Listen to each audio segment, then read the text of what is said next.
Welcome to the Blue Collar Millionaire Show. I am your host, Chad Hufford, and this is the podcast where we celebrate the unsung heroes of the working world. Each week, we dive into the incredible stories of honest, hardworking folks who have found financial success through grit, determination, and good old-fashioned elbow grease. So if you're ready to be inspired and learn how to turn your hard work into your own success story, you're in the right place. This is the Blue Collar Millionaire Show. Welcome back to the Blue Collar Millionaire Show. I'm here with one of my old supervisors, Terry. And when Chad first said, hey, I want to build a podcast out about, people that are success stories that come from the trades, you were the very first person I've thought of. And we've been talking about doing it for a while, so I'm just super excited to get you in and let everybody hear your success story.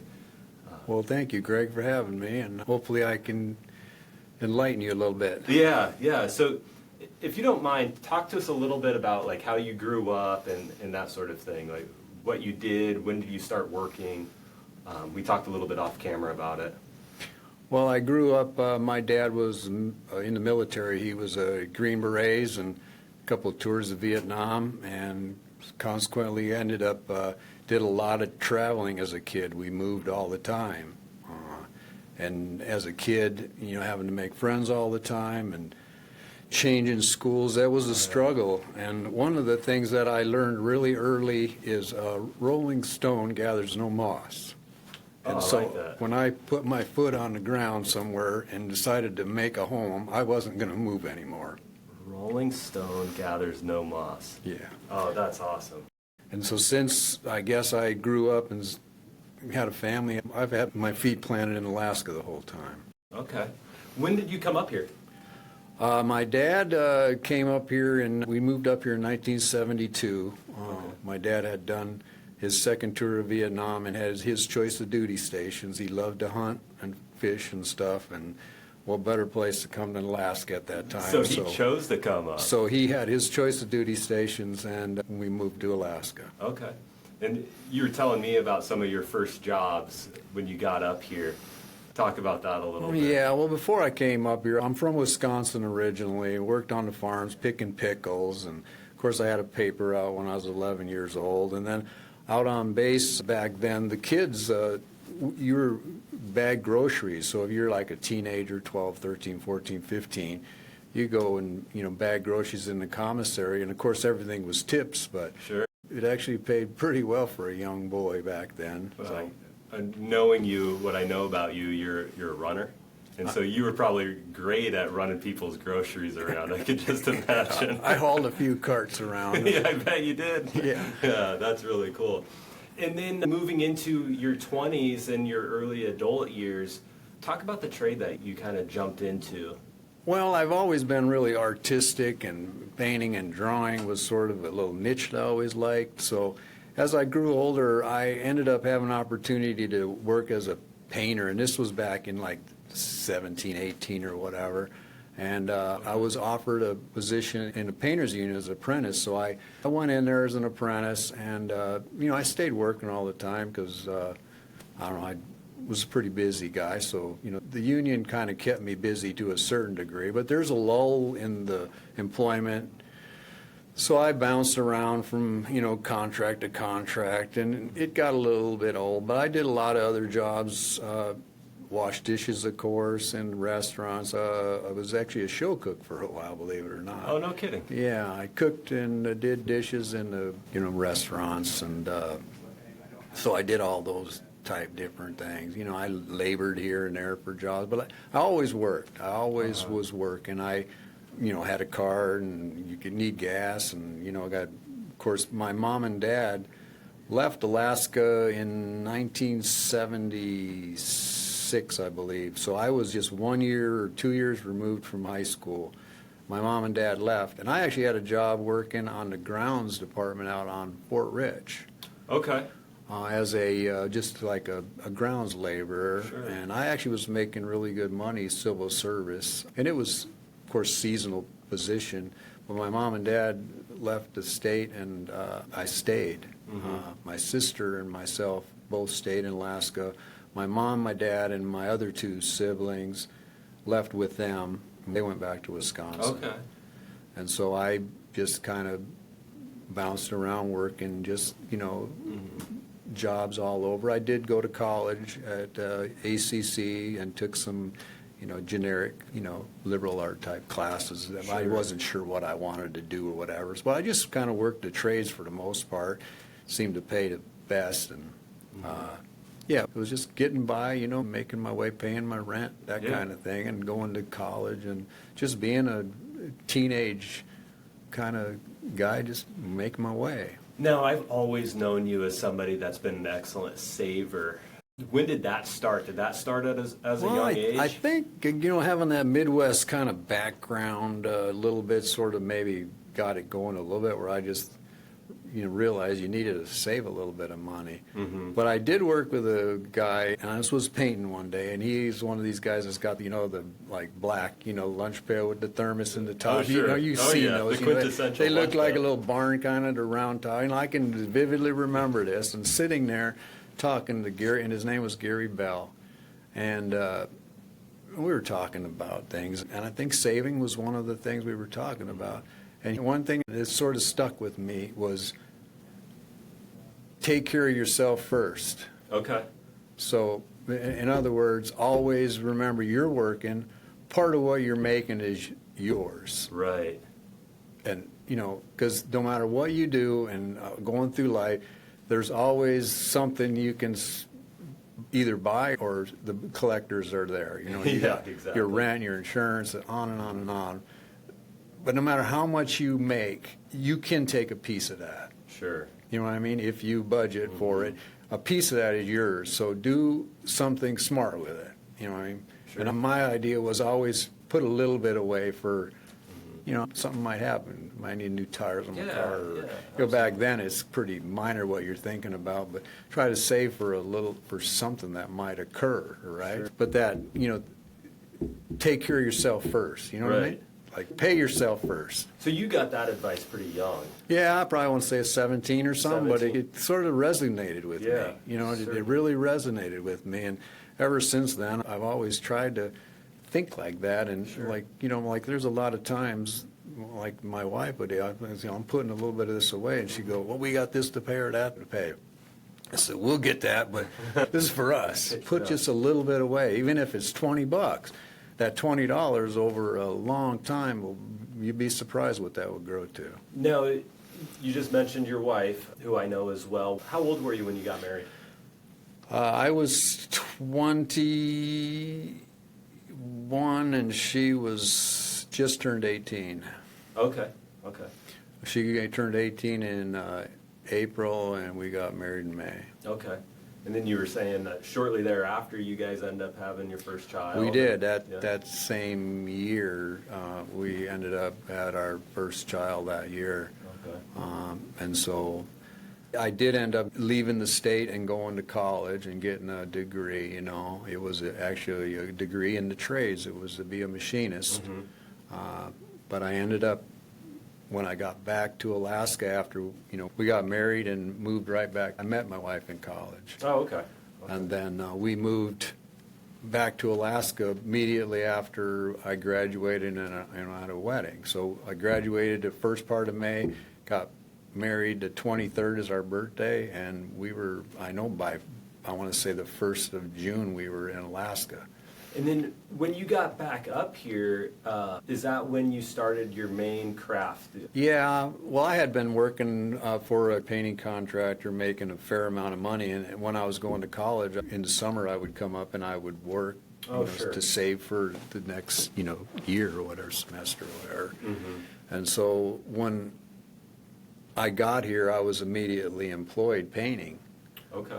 And it paid the best money, and I had a baby on the way. I had 2 mouths to feed now, Sure. right? So I ended up doing that as a profession, and I worked with him for, that would have been 81. So 83, I started my own painting company. Okay. Denali Painting and Decorating. I actually started my own company, and Earl Carlisle was the guy I worked with. He was pretty gracious guy, so he would send a lot of work my way and stuff nice, like that. You know, I didn't leave on bad terms, you know. So, and matter of fact, when I went and left him, it was pretty much in the winter instead of like when everybody's got work in the summer.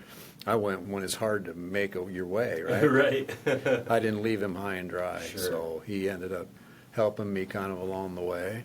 And I was employed from 82, 83. So I hired on with the district in 88. Yeah. Okay. 88, so would have been what's that? 5, 6 years I was in my self-employed You were self-employed contractor. yeah. Self-employed contractor, yeah. Okay. And you mostly were painting during that time? I did a lot of wall coverings back Okay. then, but I did sheetrock work. I did, you know, repairs and paint, mostly painting though. But I kind of was a diversified because you know you have to make money.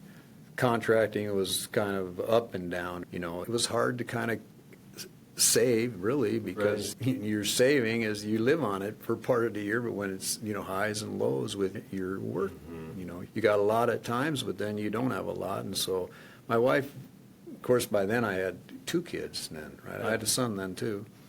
And we decided for the welfare of the family, we needed something with benefits and something more stable. So I went to work for the school district, and I kept my business for going for at least a full year after that. I kept employee, so I worked and kept an employee working for at least a full year after that. And at the school district, talk about what you did a little bit. At the school district, I hired on there as just M6, which is a low-level paint position, entry type position. It was a pretty good, substantial cut in pay for me. I actually needed to do a little side work every now and then just to make ends meet. I bet, yeah. But during that time, I still tried to put a few dollars away, you know, and try to save a little bit. Well, family, you know, things happen, right? So I just tried to always be conscious of putting a little bit away. Matter of fact, when I was self-employed, one of the only ways to really get a tax break was put some money in some IRAs. Yeah. You know, so I started a couple IRAs. I think back at that time I was entitled to do like $4,000 a year for myself and $2,000 for my wife. Okay. You know, and so was able a couple of those years, you know, you got to have it to put it away, right? So Sure. I was able to have saved enough where I could actually do a couple IRAs during that time. That makes sense. And so a lot of what I have now is because of those early deposits. Well, what is it now? That would have been, say, 84, 85. How many years ago is that? Yeah, and so what happens is we end up with that huge snowball effect that you have in the market, right? Right, right. And so just say the 2,000 and the 4,000, even just 1 year of IRAs, that $2,000 to $4,000 probably is at least 100 in one and 200 in another, just that IRA. Wow. You know what I mean? Yeah. And I'm not lying either. Yeah, no, I believe you. So it really goes to show you what time will do if you put just a little bit away over a long period of time. So if a person like a young guy, like, you know, I always talk to everybody that came into the school district, started a separate account for yourself, Right. 403B. As soon as you hire on, even if it's $20 a paycheck, over time, that's, you know what I mean, over 30 years, if Yeah. you stayed here 30 years, that's the substantial. Now it's that $20 a paycheck added up over time, it ends up to be substantial. Yeah, it just continues to grow and to grow. And your career over there at the school district grew as well over time, and probably that helped with a little bit of that pay cut that you initially felt at first. Yeah, so when I hired on with the district, I hired on initially as just an entry-level position, like M6. Uh-huh. I was at the school district 2 weeks and an MA position opened up. And because my business and my skill level, like I'm always fairly skilled at what I was able to do. I mean, I could do the sheetrock and the other things that a lot of the other guys couldn't do. So I was able to, with 2 weeks into hiring, I was already an M8. Oh, wow. So that's, for people that don't know, that aren't with the school district, that's a pretty good bump. And it took me 5 years to get an M8, by the way. Well, so within 2 weeks, I had moved up to an M8 position. And so it was just maybe lucky timing thing or whatever, but somebody had left and a position opened. And Were you ever the lead of that shop as well? I was never the lead of that shop. That was another kind of ironic thing. So my college education, I never thought I was ever going to use. 13 years into my 30 career with the district, a supervisor position opened up. Oh, okay.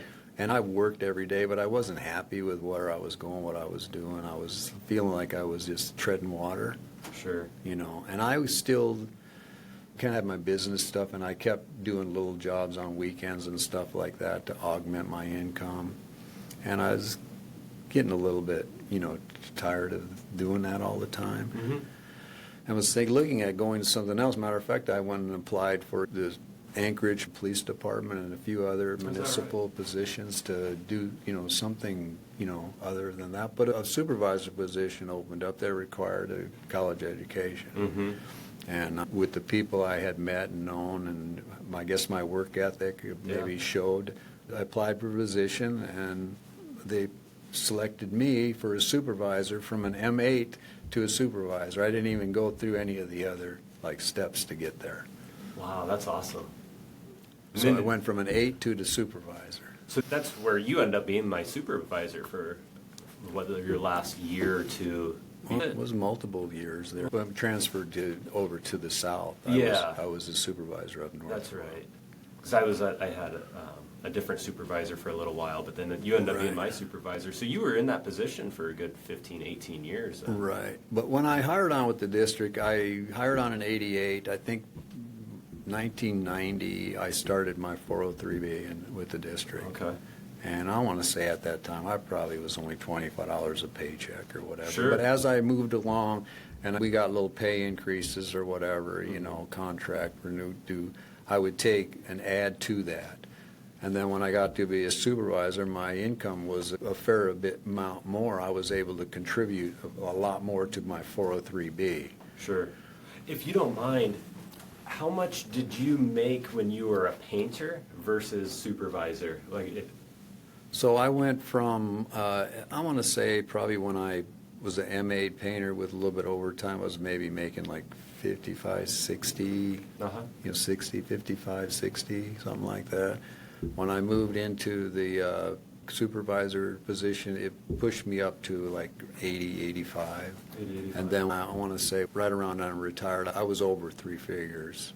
Or 6 figures. Okay. So like a little less than 110, but like 108 maybe, 110, 115, somewhere in there, 110-ish, 110. It's a good wage, but I mean, even with the good wage, what you've accomplished is pretty remarkable. And it's because you started saving at a much younger age. Yeah, and that's the secret. If I could advise anybody to do it, whatever they could do, if they just put, you know, a little bit away and let time work for you, you know, and then I think there's not anything secret other than time and compound interest. You didn't find any secret investments or any, you know, super duper special anything? I wish I did. I probably did, but I would never tell them. Right?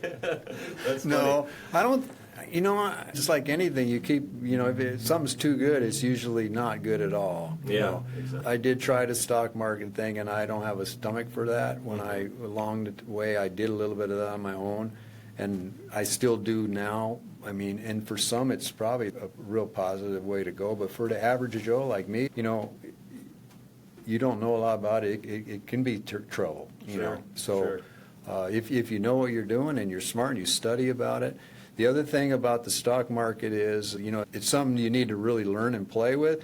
But I did learn this, though. You have to be in it to learn it. In other words, you got to have skin in the game. If you have nothing in it, then you can't really learn. So if you do have desire to do that, you have to put a little into it. But be smart about it.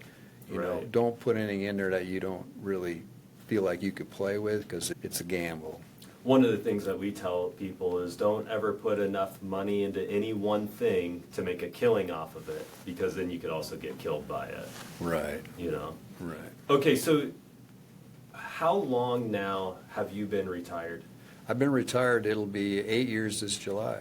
Okay, 8 years this July. Yeah. And what kinds of things do you get to do in retirement now? Because, I mean, you invested a lot into yourself and your family. What does your lifestyle look like now? Well, our life is pretty much hinged around our family, our grandkids, and my children. I'm fortunate that they're near us and get to, do things with them, go to their basketball games or gymnastics. There's so many things. Plus, we're pretty helpful with our kids, right? Sure. So I also do a lot of fishing, hunting, That's awesome. golfing. Well, I do whatever I want to do. Like if I want to go do it, I'm smart about it. Sure. But you can pretty much afford to do the things that you like to do. Yeah, the other thing I would recommend for a young person or anybody for that matter is stay out of debt. Yes. And it's a conflict of interest really, because you try to go buy something and you need to have good credit, right? But yet if you have a bunch of debt, I don't know, I don't really understand. They make you need to have debt so that you can have credit, but yet debts can be bad, to certain kind of debts can be bad. My wife and I, we didn't even have credit cards probably till my kids went to college, and then the reason we got credit cards so that we could get air miles so that we could send them home. Oh, college. no kidding. Yeah. Sure. So before that, everything I did was if I didn't have the cash to buy it or do it, we didn't do it. And I had nothing on credit, nothing. Sure. And I know that you got the toys, I got the toys. Yeah, I know you have the toys. So, I mean, that's saying a lot. You can go and you can have a good time. You have to save for it, and that's Right. the secret of putting a little bit away, saving. And if you want a boat, you want something, put a little bit away and work towards it. Right. Like I would start a separate little savings account for whatever I might want to have down the road, right? I don't go out and get a loan for it. I would save till I had the money where I could buy it. That makes sense. I never had a new car until, of course, I was pretty old there, and that was the other thing. I learned how to work on them, and I kept them running. And I never, had a newer car, so everything I had I paid cash for, and that's the other kind of way I think is you can build, a little bit of a savings is by not having debt. Yeah, absolutely. Paid my house off early. All those type things that enable you to kind of have money to do fun stuff with, to go play. But I mean, it goes all the way back to that advice you heard all the way back at 17 years old or so, and that's, pay yourself first. But Yes. when you owe everybody money, that makes it even harder. Much, much harder. Yeah. Right. Well, Terry, I really appreciate it. I'm going to wrap this up a little bit, but man, over the years, you've just been such a huge blessing to myself and my life. I'm going to tell a quick story. I'm going to brag about you for a second. Okay? So I was in the middle of transitioning jobs to becoming a teacher. I worked with Terry. I was a welder for the Anchorage School District. And I was transitioning to become a teacher, which was actually a pretty massive pay cut for me at that point because I'd worked in maintenance a while. Mm-hmm. And my wife was like 9.5 months pregnant, and I was doing a remodel and had no idea what I was doing. And you came over, and I wasn't even there, and you finished this wall for me. Yeah. And it just meant a lot. And I remember, just saying thank you. And what was awesome is you always made all of the people that worked under you feel like they were family as well. So just really appreciate it. And really appreciate Thank you for having me, Greg. And hopefully somebody can, learn a little something from what I have to say. It's just work hard and save a little for yourself. Yeah, absolutely. But you got to be working. You got to make it, so. Yeah, you got to be working. You got to work, and, that's the secret to it. Go do it. Awesome. Well, thanks, Terry. Yep. Thanks for listening to the Blue Collar Millionaire Show. We hope this episode has been inspiring and beneficial to you. If you want help on your journey to financial freedom, reach out to us at veritasalaska.com. We'd love to sit down over a cup of coffee with you, either here in our office or virtually, and get to know you and your needs. And though this podcast is free of charge, we do ask that you please do us two quick favors. If you enjoyed the episode, give our pod a great rating on iTunes or whatever podcast platform you use, and also give us a follow on Instagram. We hope you have a wonderful day filled with gratitude and intentionality. God bless.